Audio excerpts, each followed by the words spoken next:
L'épisode de cette semaine vous est présenté par Service Pelletier-Gosselin, la solution pour les associations. Ils font du support technique, du support financier, gestion des membres pour toute organisation qui n'a peut-être pas la permanence pour gérer tout le volet administratif de sa compagnie. Donc, Service Pelletier-Gosselin peuvent vous aider. Et également par Brasseur RJ, Brasseur de la Tremblay, la Belle-Gueule, la Saint-Ambroise, toutes des bonnes bières menum qu'on a à notre tailgate. Donc, on vous invite à venir nous voir au tailgate pour devenir membre et profiter des bonnes consommations RJ. Bon podcast, tout le monde.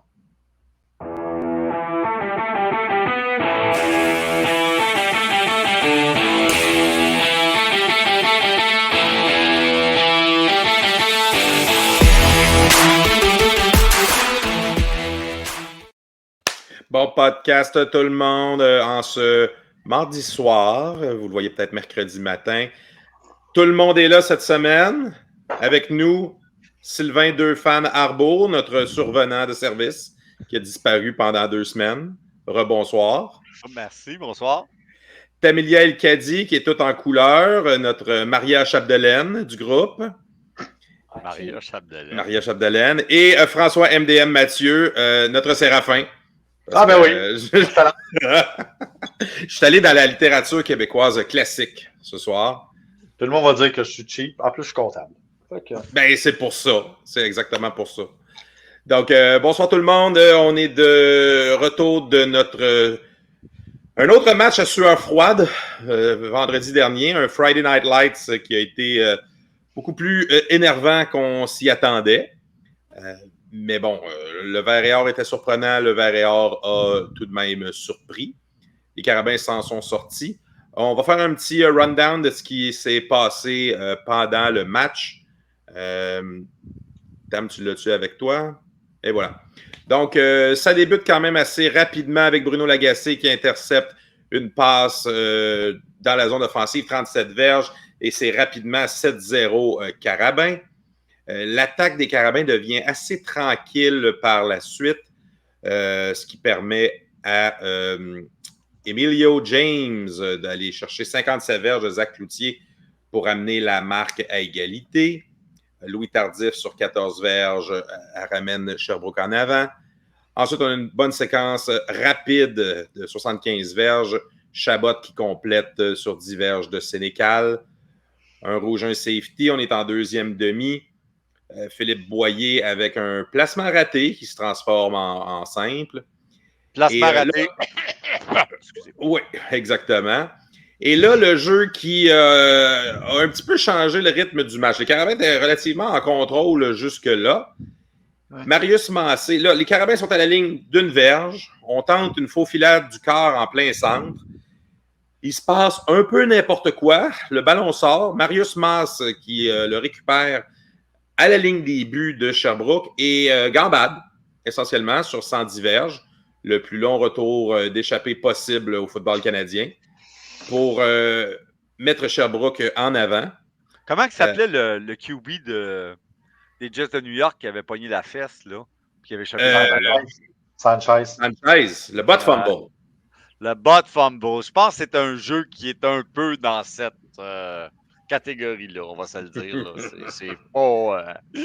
C'était pas illégal. Garde-toi les munitions, c'est vrai. Donc, on est à égalité 18-18. Philippe Boyer qui réussit par la suite un 37 verges pour remettre les Carabins en avant. On a Sherbrooke qui marque un toucher de sûreté en repoussant les Carabins jusqu'au fond de leur zone. Et finalement, Boyer assure la victoire avec un autre placement dans les dernières secondes du match pour un pointage final de 24-20.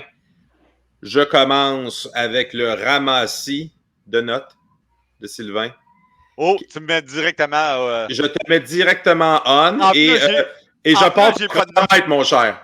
En plus, j'ai pas de notes. Fait que j'ai comme vu la game, mais j'ai pas pris mes notes habituelles. Alors, on va y aller plus à l'improvisation. J'aimerais vous donner un nom, par exemple, parce que j'ai juste du chiolage. J'en ai parlé avec Tam en pré-enregistrement. Sauf que j'essaie d'être positif. Nicolas Roy, je sais pas c'est qui, je sais pas c'est où. On l'avait vu un peu depuis le début de l'année, mais le gars, un DB, était partout sur le terrain. Il était dans des unités spéciales. Bravo, Nicolas. Numéro 21. T'étais dans le Kodak plus souvent qu'autrement. Tu sais, Farinaccio, puis Broderick, puis tout, on les connaît, là, mais Nicolas Roy, je sais même pas de quel cégep qui vient. Je connais tout le monde, mais je sais pas de quel cégep qui vient, Nicolas. Il vient du Nord, lui. Il vient de Montréal. Du Nord. Il vient du Il Nord. faisait de la drave, puis après ça, il est descendu, puis il a Lionel Groux, viens de ton coin. Lionel Groux is the man. Eh oui. Mais il est partant depuis le début de la saison. Hein. Il est depuis première partie. Je sais, mais c'est lui qui a fini avec le plus de plaqués pour les Carabins pour la partie. Là. Mais il était partout. Là. Et puis il a une bonne job. Là. Il y a le Sam. Là. Il a le job de Sam. Là. En tout cas. C'est ça, Sam? C'est une recrue, lui? C'est une deuxième année? Non, d'après moi, c'est un DB, Frank. Non, mais c'est ça. C'est une recrue? Ouais, il est rendu hausse. Mais parce que cette semaine, on est revenu. Ouais, c'est ça. Il se promène là, parce que ça dépend quand on a une défensive 4-3 ou 3-4. Là, dans les faits, il y a la position que De quoi avait. OK. Mais De quoi était DB, là. Mm-hmm. Fait que, Frank, tu sais quoi faire comme entrevue à ta prochaine entrevue? Ben, j'y ai sérieusement pensé, surtout que son père est très sympathique, puis il était assis avec nous autres, puis on l'avait vu à Connew, mais oui, il joue super bien, puis sur les unités spéciales aussi, il tape fort. Donc, c'est la recrue. Présentement, c'est notre recrue. Là. Ouais. Alors, quelques petites notes. Le match était plate. Excusez-moi de parler. J'ai commencé par mon positif. À un moment donné, tu vas-tu nous faire un sandwich, Sylvain? Ça va-tu garder un pour la fin, un positif, ou c'est juste downhill à partir de ça? On va essayer de finir en montant sans parler de botteur. Mais non, mais on va parler du botteur de dégagement, par exemple. Lui, il y a du positif. Ses dégagements sont super. C'est le même gars? C'est le même gars, Sylvain. Oui, je le sais, mais j'essaie de faire une nouvelle. Tu sais, tu prends la même histoire que la twist d'une autre façon, ça fait positif. Arrêtez, vous êtes négatifs, vous autres. Non, mais tu sais, à un moment donné, j'écoute la game, puis je l'écoutais live, puis à un moment donné, j'étais pas au stade, là, j'avais un petit endormitoire. Je dis, j'aime tellement un carabin. Quand j'ai un endormitoire dans les matchs de carabin, c'est parce qu'il est plate. C'est ça. C'est vrai que les séquences n'étaient pas soutenues. Il y a eu une séquence de Sherbrooke qui a mené à des points, une séquence des carabins. Puis le reste, ça avait de la difficulté à s'embrayer.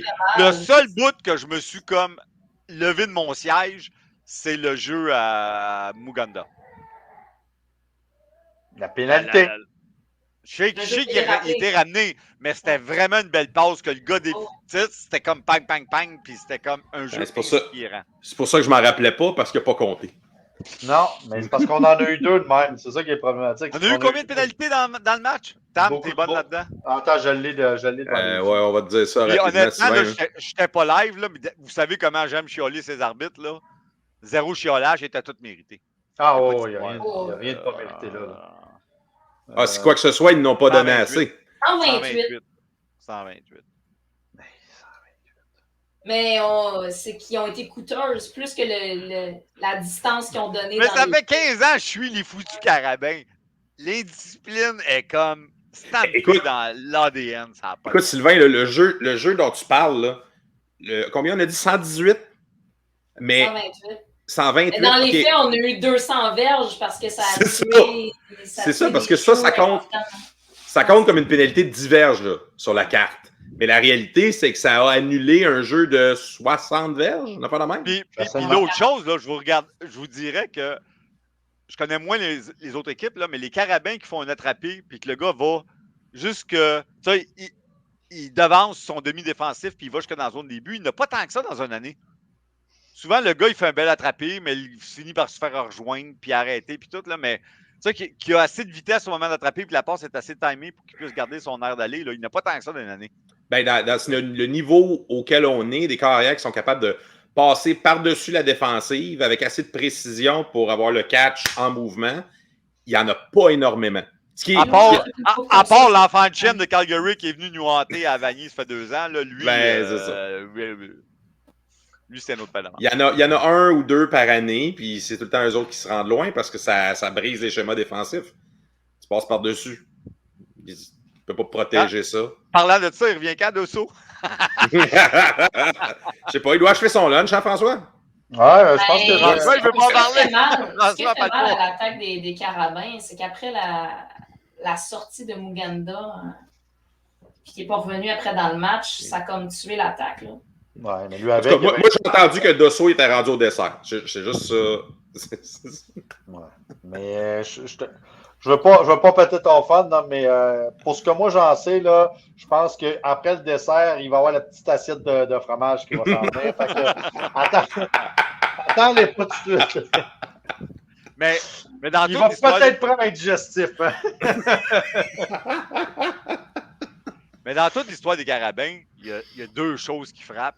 C'est que depuis 2 ans, on n'a pas de. Ben, il y avait Morin l'année dernière, là, mais on n'a pas développé de deuxième QB et on n'a pas de deuxième running back. Fait que toute la saison des Carabins tient à la santé de Sénécal et de Bertrand Brouilleux. C'est sûr que c'est le gros 1-2. Mais tu sais, en même temps, Sylvain, pendant des années, on n'avait pas toujours un numéro 1 solide. On courait par comité. Tu sais, là, on est quand même gâté d'avoir des gros numéros 1. Tu sais. Oui. Là, je vais le virer positif. Je me dis, hey, on est peut-être juste chanceux d'en avoir des bons. Puis c'est sûr que si on veut rouler full pin, ben, regarde, la santé, ça reste la base. J'ai vu Sénécal 2 fois, je pense, à Grasset. Je me souviens pas s'il courait. Ben, ça, il y avait Mittal, puis il y avait Marchand, puis il y avait tout le monde. Là, fait qu'il zing d'un bord, puis Rangé. Mais en fait, Rangé, Frank, pourquoi il n'est pas venu chez nous encore? Rangé est parti. Sur le marché du travail. Ouais, Rangé, c'est parti d'une entreprise, puis il s'est rangé. Il s'est rangé. Mais tu sais, on avait la discussion avec Frank, puis il faut dire que, pour être honnête aussi, on avait recruté. C'était Renaud qui s'appelait, ça fait 2 ans, le QB de Grasset, le running back de Grasset qui chauffait. Tu sais, il chauffait pas, mais il y avait des statistiques comparables à Muganda. C'était vraiment le meilleur, le deuxième meilleur du collégial Division 1. Puis il a été no-show, il devait revenir la deuxième année, bon, on ne l'a jamais vu. Ouais. Puis l'année dernière, c'était Lavallée. Même chose. C'était le running back de Grasset, puis il n'a pas traversé. Il n'a pas traversé la 40. Mais la réalité, Sylvain, là, c'est qu'on a quand même d'autres running backs qui ont été numéro 1, qui ont été qui ont battu des records dans leur division. Je sais que c'est des divisions 2, des divisions 3, mais il y a des bons coureurs. Mais même si Bertrand Beaulieu ne court pas, je ne suis pas sûr que c'est le problème des running backs. Moi, je continue à dire que notre problème, c'est la O-line. La O-line. Oui, mais la O-line est tout le temps le problème. Tu voudrais tout le temps que la O-line à hold puis qu'elle fasse. Ben oui, mais là, justement, là, présentement, nos pénalités, c'est parce que la O-line, elle n'est pas capable de. Mais je te dirais que la moitié des pénalités étaient au moins des disciplines. Là. Oui, beaucoup d'indiscipline, mais beaucoup d'holding. Comment?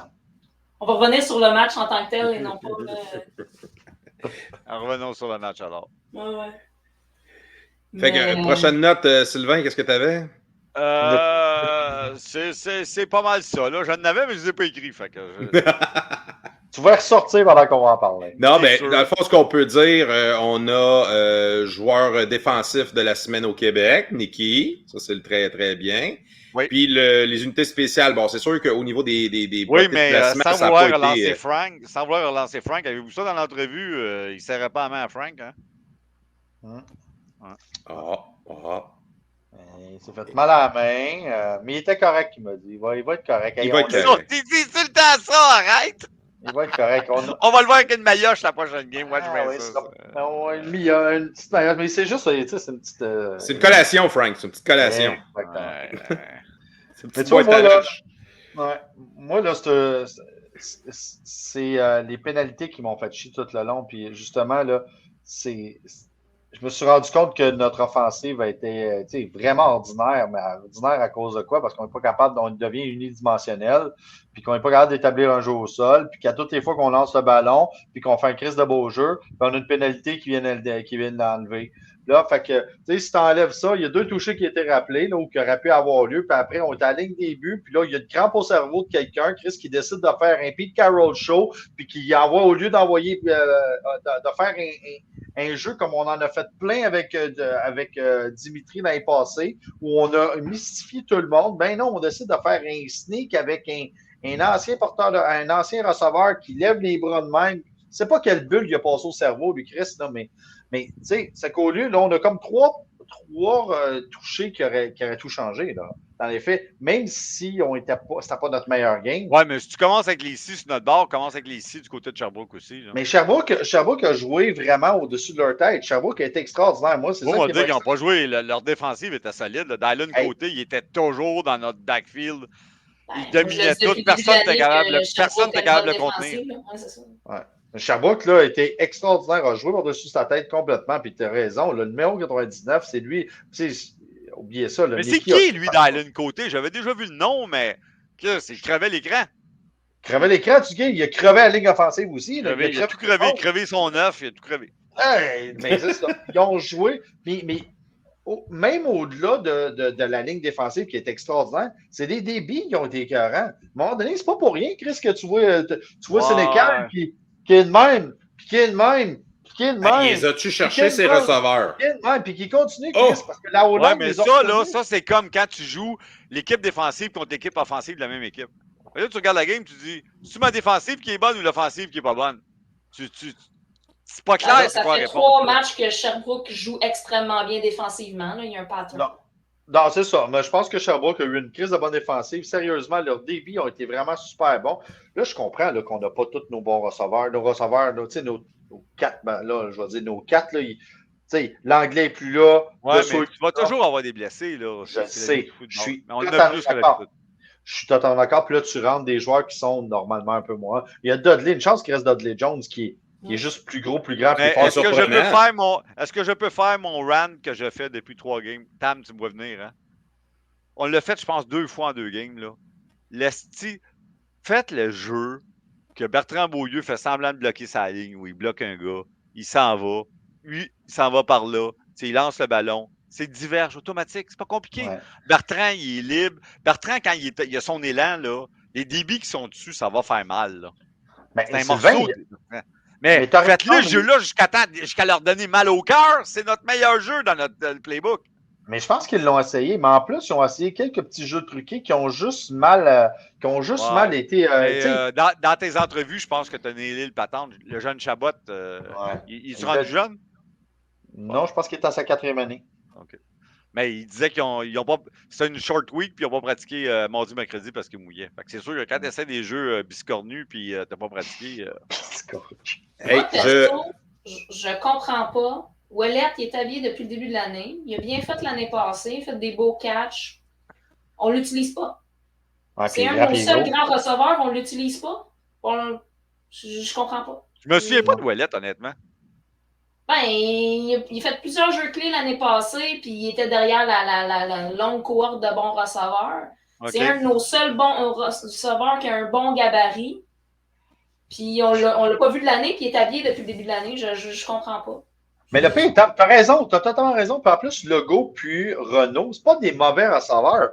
Tu sais, Legault, Legault est correct, là. Ouais, mais Renault, la passe qui est échappée, on ne sera pas à croire que Sénécal n'a pas envoyé dans le dos. Là. À un moment donné, là, je comprends. Mais Renault, l'année dernière, il nous a échappé quelques-unes aussi. Là. Hey, on va passer à des points positifs. Non, on va y revenir. L'éléphant dans la pièce, le fameux contact contre le receveur, le retourneur de Botté de Sherbrooke. Oui, il y a eu une pénalité de 15 verges pour non-respect d'immunité, ce qui était vraiment le minimum du minimum. Ça a fait jaser beaucoup cette semaine pour ceux qui l'ont vu. C'est son père qui a fait un post Facebook en disant c'est intolérable. Là. Ouais. Il y avait vraiment quelque chose. Puis là, c'est un peu là-dessus que je veux vous entendre. C'est la deuxième fois en 3 semaines aussi qu'il se fait ramasser de même aussi. Ça, tu vois, je n'étais pas au courant. Mais c'était vraiment un receveur sans défense. Le gars qui essayait de le plaquer n'a pas respecté l'immunité, a rentré comme un train. C'était le cousin Germain, là. Un joueur qui a les yeux au ciel. Vous en pensez quoi? Je veux dire, est-ce que les arbitres l'ont échappé, celle-là? Ben moi, là, quand j'étais dans les estrades, là, que je l'ai vu arriver, je me suis dit, tabarnouche, je ne comprenais pas. Moi, là, je l'ai vu rentrer, je me suis dit, il a rentré directement dans le corps. Ah, il n'a pas ralenti. Ah non, il n'a pas ralenti. Moi, je pensais que c'était complètement débile. En réécoutant la game, Ben, tu sais, on voit tellement rien au stade que moi, je pensais que ça. À mon avis, ça aurait dû être plus que 15 yards. Frank, à Sherbrooke, t'aurais moins vu que ça encore, je t'encourage. Je le sais bien. Mais je pensais que ça a été plus que 15 yards parce que j'avais l'impression qu'il était dans le gars avant de tripper le ballon. Mais après, en écoutant la game à la télé, où on va pas prendre. Je me suis fié pas mal aussi aux commentaires de Charles-Antoine qui dit hey non, il l'a pogné avec l'épaule. Effectivement, dans la reprise, on voit avec l'épaule. Tout semblait legit, mais c'est legit, mais il n'a jamais ralenti. Mais moi, je trouve que c'est les jeux fringe au football, ça. Quand tu fais un botté qui est un peu court, qui est un peu court, puis tu as des gars qui s'en viennent comme des trains, là, puis ils sont crinqués, là. C'est difficile d'être ralenti, puis contrôler sa vitesse, puis faire le plaqué, puis respecter le Saint-Verge. Ce qu'il faut savoir, c'est, il a-tu essayé de le plaquer avec la tête? S'il l'a plaqué avec sa tête, un coup de bélier, c'est dehors, on ne pose même pas de questions. Non, moi, je le vois pas. Mais moi, je le vois pas, ça. Moi, je pense que tout le jeu est dangereux parce que ce jeu-là est dangereux. Il s'en venait comme un train. J'avais l'impression qu'au lieu de le plaquer comme ça, il l'a plaqué comme ça, mais avec son épaule. C'est une situation dangereuse au football canadien en tout temps. Ah, je le sais. Fait que je suis c'est pour ça qu'il y a c'est quoi? C'est la XFL que eux, la façon qu'ils font leur retour, ça protège les joueurs parce que les joueurs sont à l'arrêt au lieu d'être en pleine vitesse. Ouais. Peut-être que c'est quelque chose à penser, à faire pour protéger nos jeunes. Mais je pense, écoute, l'erreur réglementaire, moi, que je vois là-dessus, c'est que la pénalité qui a été donnée, c'est un non-respect d'immunité, fine, mais pour faire du pouce sur ce que Sylvain a dit, lorsque le joueur ne respecte pas l'immunité en ne faisant aucun effort pour se ralentir, puis qu'il se projette en plus dans le joueur, c'est une tentative de blessure. Le règlement du Saint-Verge existe, oui, pour permettre aux retourneurs de retourner le botté, mais pour le protéger aussi, parce qu'il n'y a pas de fair catch au football canadien. Oui, mais en théorie, Eric, le ref, n'oubliez pas que les refs, ils passent la moitié de la game à gérer le cadran. Fait que là, il faut qu'ils gèrent le cadran, puis gérer les tentatives d'agression. Non, pas Sylvain, franchement. C'est pour ça que tu peux faire plainte et faire un appel. Tu vas me faire choquer, Sylvain. Tu vas me faire choquer, là. Il y en a un qui gère le cadran. Puis sur un kick, il n'y en a même pas de crise de cadran. Non, mais les cadrans vont-tu mal cette année? On peut-tu se le dire? God, stuff. Mais le ref, là, avec ses pénalités, il a donné le 15 verges parce qu'effectivement, il n'a jamais ralenti. Mais les refs ont toute la latitude possible pour dire que si ça avait été dangereux, il aurait pu donner un 10 de plus, puis il aurait pu sortir le joueur. Là. Le ref est à côté. Est-ce qu'il l'a mal vu? Moi, je vous le dis, des estrades, ça m'apparaissait plus violent. Mais tu sais, à quelque part, le ref, à moins qu'il soit ces shrooms, là, il est à 10 verges du retourneur de botté. Il est là. Moi, ce qui me dérange là-dessus, c'est que Sherbrooke ne sont pas contents. Ils peuvent déposer un protêt. Parce que dans l'envie de la game du ref, là, peut-être qu'il voit ça. Moi, je pense qu'avec son 15 verges, il est humain. À 15 verges, il a fait sa job, lui, là. Il est humain, là. Il a le droit de se tromper. Fait qu'après, si vous voulez amener ça plus loin, tu prendre le joueur pour une game, go. Il n'a pas déposé plainte. C'est bien plus ça qui me dérange sur le fait qu'il chiale là-dessus, mais qu'il ne dépose pas un protège. En passant, pourquoi le compte dit aux journalistes, je me suis plaint sur le coup, puis après ça, je me suis pas... Parce qu'il y a une histoire là-dedans, là, c'est que les arbitres sont Football Québec. Oui. Sont pas sous la houlette de la RSEQ. Ils sont sur Football Québec. Fait, c'est comme un autre chemin, là. Les arbitres, c'est une association, puis ils vont piger dedans. C'est le RSEQ qui les engage, mais tu n'as pas d'arbitre RSEQ, comme tu n'as pas d'arbitre U-Sports en tant que tel. Ils vont chercher des arbitres fédérés sous l'égide nationale. Ouais, c'est ça. Ouais, mais tu as des mécanismes. Utilise-les si tu n'es pas content. Fais juste pas chialer pour chialer. Ah, puis, mais je suis d'accord avec toi, Tam. Tu les utilises, puis est-ce que le règlement est à chier? Oui, probablement. C'est pour ça là, comme il a dit, ben, on va attendre à la fin de la saison, puis on va demander à ce qu'on change de règlement. Je suis d'accord. Mais si tu jugeais que c'était dangereux, tu sais, moi, là, je pense que c'était dangereux. Je pense que ça aurait Moi, je pense que ça aurait nécessité qu'on regarde ça correctement, pose la plainte, puis après coup, il va y avoir le processus de dire... Mais tu sais, ultimement, là, mettons qu'ils suspendent le cousin Germain pour une game. Là. Il y a comme une tentative. Il y a la sécurité des joueurs, surtout des joueurs universitaires, qui devraient être au-delà de tout. Là. Au-delà de tout. Je ne sais pas. Parce que mettons qu'ils suspendent une game, là, mais c'est elle. Là. On a Bouliane, puis je sais pas qui en arrière, puis on va survivre. Ça. Mais c'est même pas ça la question. Moi, je le vois vraiment dans l'angle de, pour reprendre ce que tout le monde dit, Tam, tu as raison, il y a des mécanismes en place, utilise-les. Si tu n'avances pas ce dossier-là, comment tu peux t'attendre à ce que les règlements changent dans l'entre-saison ou dans le futur? L'autre point que je mettrais, ils mettent beaucoup d'emphase sur la sécurité des joueurs, mais des casques à casque, des affaires comme ça. Les règlements sont là, mais la culture ne change pas. Hein? On fait juste faire ce qu'on fait d'habitude, puis on prend la pénalité quand on se fait pogner. Je pense que t'es dans le nœud georgien du problème. Là. Oui, bien c'est exactement. S'ils veulent vraiment que ça change, là, puis il faut que ça change, on est d'accord, bien, il va falloir qu'ils s'assurent qu'on puisse avoir accès à des reprises, puis qu'on puisse voir à toutes les fois des reprises, puis qu'on fasse comme dans la NCAA, puis dès qu'on a la preuve qu'il y a une tentative de targeting, on crisse le joueur dehors. Dans la NCAA, il ne se pose pas la question. Là. Ça a-tu de l'air de ça? On l'évalue, on le colle dehors. Il faut que tous tes matchs, il y ait la présence de vidéo avec les mêmes angles de caméra, ce qui n'est pas le cas présentement. C'est pas juste ça, Frank. Ça, c'est bien beau de le gérer a posteriori, après le coup.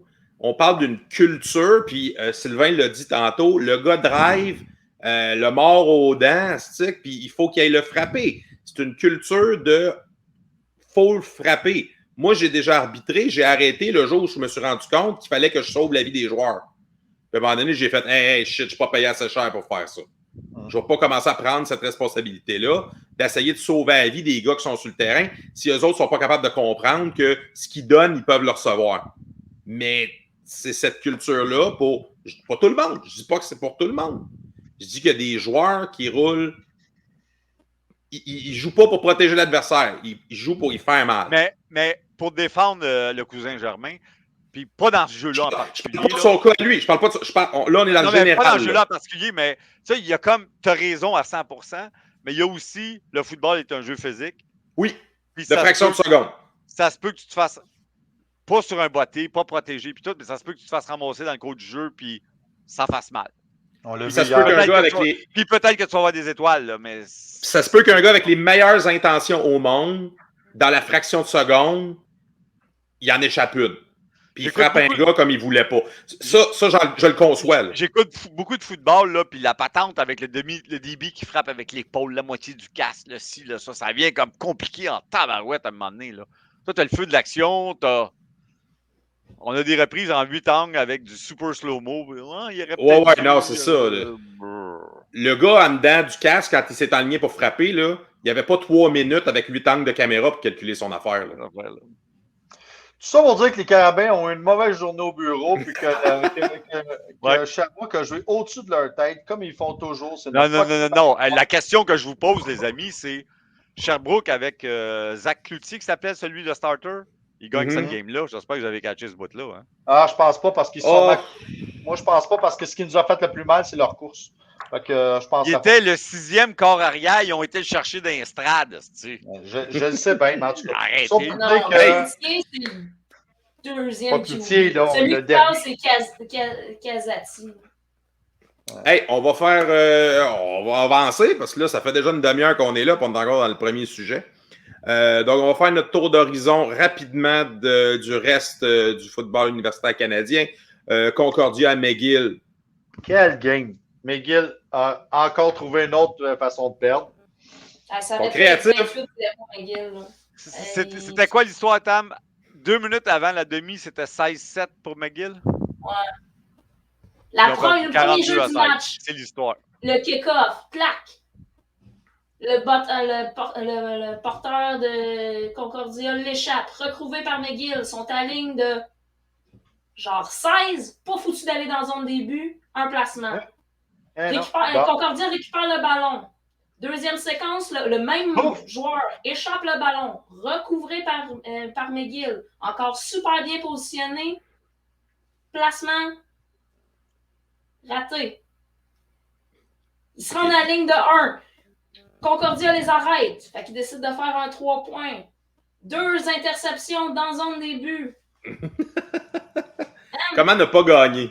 Non, tabarnak. Non, la défensive de McGill, mais moi, j'ai 2 choses de gagner en première demi, puis l'offensive l'a complètement échappé. J'ai 2 choses à vous dire.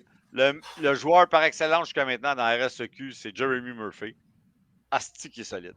OK, bon. Ben, le meilleur porteur de ballon, c'est Éloi Latendresse, Régin Ball. Oui, mais c'est un QB pour le vrai. Et est-ce que le Morgan de Concordia est meilleur que Bertrand Beaulieu? La question se pose. Ben, en tout cas, cette année, pour statistiquement, présentement, oui. Ouais, mais en là, fait, le match. J'aimerais vous rappeler que. Pas le match de samedi qui vient tout fausser aussi. Là. Je veux bien, mais j'aimerais vous rappeler qu'à la première game qu'on a vue, Morgan n'était pas starter. On l'a vu arriver à quelque part au milieu du deuxième quart. Oui, puis ça s'est bien fonctionné. Les mystères du football, ça, c'est. Hey, on va couper ça court si on veut réussir à passer à travers l'émission. Rapidement, l'Ontario, ben, ça a comme été juste des blowouts, en fait. Tout des blowouts toute la fin de semaine. Le seul match intéressant, c'était Saskatchewan versus Regina. On aurait dit un affrontement Rouge-et-Or-Carabin. Hey, 11-10 pour les champions défendants de l'Ouest. Très courte victoire, fait que on va attendre le rematch avec impatience. Les Dinos ont encore perdu. Contre Alberta. Contre Alberta, hello. Bishops, on avait dit qu'il fallait qu'il sorte fort, ben non. Non. C'était pas arrivé. Donc, on se fera pas de... La fin de match est intéressante, par contre, là, ils ont failli y revenir. Là. Mais c'est encore il s'était creusé un trou. Il s'était creusé un trou qui était trop gros. Toronto s'est retrouvé à sa place assez rapidement. Ouais. Contre le Salle de Windsor. All right. Donc, c'était les résultats de la semaine. Donc, la semaine. Quand même quatrième en Ontario. Oui. Hey, Tam, t'as-tu remarqué, j'ai l'impression qu'ils n'ont plus de division en Ontario. Tous les classements que je vois, c'est... Non, c'était juste pour la pandémie qui avait créé des divisions. C'est ça. On a 11 équipes qui vont du plus heureux au plus triste. Donc, c'est triste longtemps en bas. York qui a une victoire, mais c'est une victoire par défaut. Là, c'est pas comprenable. C'est difficile. C'est très difficile, Guelph. Donc, on a... qu'est-ce qu'on a en fin de semaine qui est intéressant? Je ne me souviens pas de son nom. Il me semble que c'est le même. Carleton contre Windsor, une bataille un peu de milieu de peloton, là, donc ça va départager qui reste en haut et qui va en bas. Ottawa contre Laurier aussi. Ryan Sheehan, c'est le fils de... dans l'Atlantique, ça continue. Dans l'Ouest, il n'y a pas grand-chose qui vraiment... Peut-être Regina UBC qui pourrait être intéressant. Peut pas celle-là, par exemple, contre St. Mary's, non? Ah non, là, ça va être difficile de remonter. Remarque, je pense qu'en Atlantique, toutes les équipes font les éliminatoires. Non, pas la cinquième. Plus maintenant? Non. OK. Donc, voilà. Ils sont quasiment sûrs de faire les séries, là. Ben, ils sont 5, puis il y en a 4 qui passent. Là. Ça ressemble à quelque chose qu'on connaît. Oui. Donc, c'est à peu près ça le planning pour cette semaine. Les Carabins, eux, traversent la montagne. La montagne? Non, ils ne traversent plus la montagne. Ben, ils traversent la 40, ils prennent le métro. Ils étudient quand même à la même place, 20, là. Ils pratiquent à Vincent d'Indy aussi. Ils sont peut-être dans le campus de Laval ou le campus de Terrebonne ou je ne sais pas quoi. Arrête de scraper ma métaphore. Sois ouvert, Eric. OK, donc, ils jouent contre les Redbirds de McGill. McGill qui pompe l'huile depuis le début de l'année, on vient d'en parler, réinvente les façons de perdre. On s'attend peut-être pas à grand-chose de ce match-là. Est-ce qu'il y en a qui ont des commentaires? Moi, je m'attends. Ça va être comment les Carabins peuvent maintenir, contrôler Régin Ball et Loire en question. C'est parce qu'il faut autant courir que passer. On l'a vu ce qu'il a fait à la défensive de Laval il y a une couple de semaines. Fait que quand t'es pas habitué à prendre un QB qui est vite de même. Mais Broderick est vite en tabarouette aussi. Hein? On n'en a pas parlé. Là, j'étais absent, là, mais j'avais vu Broderick suivre Muganda. Quand j'ai vu Broderick suivre Muganda, le frère qui était pour le Rouge et Or, là. Comment il s'appelle celui-là? On sait pas. On appelle le mauvais Muganda. Le mauvais Muganda. Il courait en parallèle tous les deux, puis le Muganda était pas capable de semer Broderick pantoute. Là. Parce que, mine de rien, McGill se sont quand même défendus contre Laval à domicile. Ça va être leur deuxième match de la saison à Percival Molson. Ils sont défendus contre toutes les équipes. C'est juste qu'ils font trop de petites erreurs à des Ils moments closent pas. inopportuns. Mais S'ils sont oubliez capables pas de que régler ça, ils vont être dangereux. oubliez pas que les équipes de bas de classement ont toujours moins de profondeur. Fait que plus la saison avance, puis Ouais, plus c'est à c'est savoir difficile si des fois à aller chercher. Simons va être là ou pas. Il n'était pas là contre Concordia, fait que ça enlève l'arme principale des lois. Ben, Si ça, je ouais, comprends bien, j'ai pas tant suivi McGill cette année, mais ce que je comprends, c'est que leurs unités spéciales, c'est Non, leur spécial. botteur est bon. Ouais, mais les les retours de botteurs, bottes échappés, puis non, j'ai pas. Ben, c'est pas ces unités spéciales nécessairement, là, c'est un peu partout. OK. Non, ce qui est leur problématique, c'est leur receveur. Puis la prise de décision des lois, là, ça paraît qu'il est tout jeune, là, sa prise de décision. Fait que, tu sais, nos débits risquent d'avoir du plaisir comme tous les autres débits qui ont joué contre eux autres. Là. Bon, le plan, ça va être vraiment de mettre de la pression directement sur Éloi, mais en le gardant dans la pochette. Donc, il va falloir avoir un spy sur lui. Ça va être littéralement ça. Puis Mais ça prend un spike qui est rapide, Frank. Parce ouais, que, oh oui, je suis d'accord avec toi, là, mais puis il va falloir un spike qui est rapide dans la tabarnouche. Puis il va le forcer à lancer le ballon parce que ses prises de décision sont un peu louches. Donc, ça risque d'être un festival des interceptions. Là. De toute façon, les Carabins doivent être les meilleurs équipements d'interception cette année. Là. Je ne sais pas combien on en a, mais c'est impressionnant. Moi, je m'attends un peu à ça, mais il va falloir surtout faire ce qu'on n'a pas fait avec contre Sherbrooke, ce qui veut dire trouver le moyen de remettre leur jeu au sol en marche. Là. Pour la petite statistique, là, dans le dernier match, la tendresse Régimbalde, 98 verges au sol, ce qui est leur plus gros porteur de ballon. Ça devrait être le. C'est le meilleur porteur du RSEQ point depuis le début de l'année. Je savais qu'il était recruté, mais je n'avais pas catché qu'il était si bon à courir avec le ballon que ça. Ouais, c'était bon. C'est le meilleur joueur l'année passée, donc collégien. Historiquement, les Carabins ont toujours pompé l'huile contre les carrières mobiles. Mm-hmm. Puis historiquement, très difficile.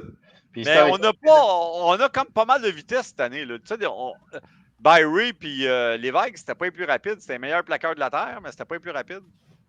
Niki Kovic. Non, je parle pas. Broderick Kovic. Puis moi, j'aime bien notre deuxième ligne défensive, là, qui est Francon, Xavier Thibault, Bradley Nsaka, puis Maisonneuve. Tu sais, t'enlèves nos trois gros. C'est des plus rapides, ça. Ça rentre, ça se faufile. C'est un plus petit, ils courent en dessous des porteurs de tout le monde. Moi, j'aime ça, cette alternance qu'on fait avec la D-line. Là. On nous garde tout le temps du monde avec des bonnes jambes. Et ça fatigue. On réussit à ne pas se faire driver à la fin parce que trop souvent, là, c'est le plan. Là, tu te fais rentrer dedans tout le long de la game, puis en 3/4e quart, les D-lines sont fatigués, fait que là, tu peux te mettre à courir. Mais en faisant une rotation comme ça, mais moi, je ne dirais pas que je m'attends à ce que McGill ne compte pas de points parce que jusqu'à date, ça ne marche pas. Non, mais moi, j'aimerais voir les autres porteurs de ballon qu'on a sur l'équipe obtenir leur chance. Ça ne fonctionne pas depuis le début de l'année. Pourquoi pas essayer un Keta? Pourquoi pas essayer un Lambert? Pourquoi pas juste essayer autre chose? Hey, mais si Lambert n'est pas habillé, là, clairement, c'est parce qu'il est blessé. Là. Je ne peux pas croire que. Je peux pas croire Keta est habillé, puis on l'a vu, ses unités spéciales, mais il y a une portée depuis le début de l'année. Oui, je sais. Il y a aussi, souvent, on était habitué à chaque année, là, on arrive au 4e match de la saison, on était habitué que les Carabins, aux 2 semaines à peu près, il y ait un bon blowout là, qui se présente. Tu sais, souvent, on avait McGill qui arrivait dans le paysage, puis on se disait, bon, on va pouvoir aller third string, deuxième, troisième porteur de ballon, lui donner du temps pour voir ce qu'ils sont capables de faire. On n'a pas vraiment eu ça cette année, pas de match pré-saison. Puis les 3 premiers matchs qu'on a eus, ça ne fonctionne pas. Ça n'a pas été gagné avant longtemps. Genre, je sais, Tam, mais je te dis juste que si tu as à choisir qui va être en arrière du centre pour porter le ballon dans un match serré, tu y vas avec ta meilleure carte. Ouais. Moi, je continue à dire qu'il va falloir juste donner de la cohésion à notre ligne offensive. Je vous en pitch une, vu qu'on est sur le sujet. Puis, j'ai pas la réponse, là, mais trouvez-vous que Sénécal essaye trop, puis je ne sais pas si c'est le play calling ou c'est Sénécal lui-même, là, essaye trop la longue passe? Non. Okay. La force de nos receveurs, c'est qu'ils sont rapides. Fait que ça faut que ça prend la longue passe parce qu'en espace. Mais moi, je ne trouvais pas tant découvert. J'ai vu beaucoup de longues passes, mais le DB était proche. Mais oui, mais c'est parce 2 qu'ils DB sur le tentent joueur. Parce que si tu es en milieu clos, sont petits, ils les attraperont pas. Non, c'est ce qu'on reprochait l'année passée, que le playbook n'étirait pas assez la défensive. Là, ils essayent d'établir que Jonathan est une menace en profondeur pour forcer à reculer, pour libérer les zones intermédiaires. C'est une bonne chose. L'autre chose que je constate, Jonathan est excessivement rapide. Et comme un lapin en arrière, tu n'es pas capable de le pogner. Mais clairement, ils ont dit, regarde, tu ne te fais pas frapper. Non, ça, c'est sûr. Tu figures, tu passes pas à la ligne de mêlée. S'il faut que tu garoches l'autre bord de la end zone, c'est ce que tu vas faire. Fait que, honnêtement, je comprends qu'il y a des limites. Là. Pour en revenir à l'histoire qu'on n'a pas de deuxième QB puis de deuxième running back, celle-là, je la trouve pas folle, là, de la part de Yadé Luka. De quoi? Ben, évite le plus possible les hits. Ben oui, parce que l'année passée, on l'a vu, il courait, il portait beaucoup plus le ballon lorsque tu sais, là, t'en as parlé tantôt, il était dans la pochette, cherchait son receiver. L'année passée, là, la moitié de temps de ça, il est déjà parti. Il était parti par en avant. Sauf qu'il y a un secondaire qui le plante. Ouais. Puis il a manqué des games l'année passée ou des parties de game, justement, parce qu'il s'était fait frapper sur des jeux comme ça. Ouais, ne pas le nommer, mais c'est ça. Il y avait un petit casse-croûte à l'épaule. Fait que, tu sais, c'est juste de dire, est-ce qu'on. Mais n'empêche que le fait que, écoute, si nous autres, des blogueurs amateurs, on voit ça, là, les coachs défensifs adverses, vous le voyez aussi. Ben oui. Fait que ça enlève une espèce de menace, puis t'as pas besoin de mettre de spice sur lui, puis t'enlèves comme une. En plus, mais ils vont lâcher à l'est. Rendu en playoff, ils vont lâcher l'est. Ouais. Le présentement, en plus, on veut tirer la défensive, là, mais compte tenu que le jeu au sol n'est pas vraiment une menace, ben, ça te permet de mettre tout de suite tes secondaires en arrière en couverture. C'est que, tu sais, il faut. Moi, je continue à dire qu'il faut trouver le moyen d'avoir un jeu au sol qui est intéressant. Moi, je suis de l'équipe que le football canadien, le jeu au sol, et pas tant la remise au running back, au centre, qui fait le jeu, puis là, il s'étouffe au bout de 4 verges. Là. Moi, je pense que le jeu au sol, même si c'est pas du sol, c'est la passe courte à gauche ou à droite, des passes voilées, des passes de schnout de 3, 4, 5 verges, mais le gars est en mouvement. Fait que là, t'es sûr de gagner 2-3 verges de plus. Là. Hey, on va devoir s'arrêter là. Ça fait déjà longtemps qu'on y est. Merci énormément. Le match de samedi. Le match est samedi. Il n'y a aucun match de télédiffusé en fin de semaine. Donc, il est à 13h ou à 14h? 13h. 13h à McGill. Donc, on vous invite à y être. Diffusion payante pour ceux qui ne peuvent pas aller au stade. Suivez nos. D'aller au stade. Suivez nos différents médias sociaux pour voir si on organise un petit quelque chose là, dans le parc du Mont-Royal en avant du stade. Donc, on garde contact là-dessus. C'est à ce moment-ci qu'on dit qu'on s'ennuie des tailgates de Bishop, ce qui était simple et le fun. C'était beau, ça. Bucolique, même. Le parking était fait pour le chose. Les gens étaient contents de voir du tailgate, qui était bien accueilli. Puis... Les étudiants étaient sous. Était borderline. Non, mais il était ses vapeurs d'alcool de la veille, Frank. Hey, si vous voulez vous joindre aux montagnards, il est encore temps de le faire. L'inscription est à 40 $ cette année. Ça inclut une consommation de gracieuseté de bière RJ à chaque match à domicile. Pour nous suivre, Facebook, Twitter, Instagram, @Montagnards Montréal et sur YouTube, Les Montagnards Montréal.